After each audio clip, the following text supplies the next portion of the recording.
Young rebel star Prabhas fans కు bad news. Darling Prabhas ఇప్పుడు danger zone లో ఉన్నారట. ప్రస్తుతం ఇటలీలో ఒక ప్రఖ్యాత హాస్పిటల్లో చికిత్స పొందుతున్నారని టాక్. దాదాపు 6 నెలలు బెడ్ రెస్ట్ తీసుకోవాలన్నారట. అసలు ప్రభాస్ కు ఏమైంది, 6 నెలల గ్యాప్ ఎందుకు, తెలుసుకునే ప్రయత్నం చేద్దాం.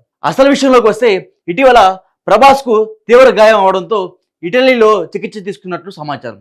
ప్రభాస్ ఫస్ట్ ఫ్లోర్ నుంచి జారి పడడంతో కాలుకు తీవ్ర గాయమైందని, ఫిబ్రవరి 28న ఇటలీకి తరలించి మెరుగైన వైద్యం అందిస్తున్నారని ఇండస్ట్రీ టాక్. ఈ ప్రమాదంలో ప్రభాస్ కాలి నరాలు పూర్తిగా దెబ్బతిన్నాయట.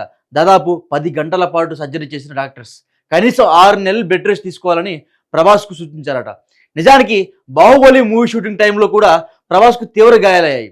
అప్పుడు కాలర్ బోన్తో పాటు భుజానికి కాలికి సర్జరీలు జరిగాయి. అప్పటికి సర్జరీలో తొడభాగంలో ఒక రాడ్ కూడా వేశారట. ఇప్పుడు ఆ రాడ్ విరిగిపోయిందట. దీంతో వెన్నుముక్క నుంచి హార్ట్కు బ్లడ్ సరఫరా చేసే రక్తనాళాలు తీవ్ర స్థాయిగా దెబ్బతిన్నాయట.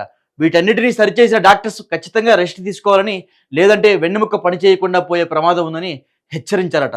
మరి ఈ ప్రమాదం ఎక్కడ జరిగింది, షూటింగ్ సమయంలో జరిగిందా లేదా ఇంటి దగ్గర జరిగిందా అనే విషయాలు తెలియాల్సి ఉంది. అయితే ఈ ప్రమాద విషయం బయటికి పోకుండా ప్రభాస్ పిఆర్ టీం జాగ్రత్తలు తీసుకున్నారట.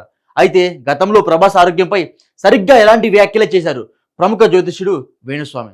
ప్రభాస్కు పెద్ద సర్జరీ జరిగిందని, అతను ఇండియాలో లేడని, మీడియాకు సైతం ప్రభాస్కు సర్జరీ జరిగిందనే విషయం తెలియకుండా జాగ్రత్త పడ్డారని వేణుస్వామి పేర్కొన్నారు. ఇక ప్రస్తుతం మారుతి డైరెక్షన్లో రాజాసాబ్ రాఘవపూడి దర్శకత్వంలో ఫౌజీ మూవీ షూటింగ్స్లో బిజీగా ఉన్నాడు.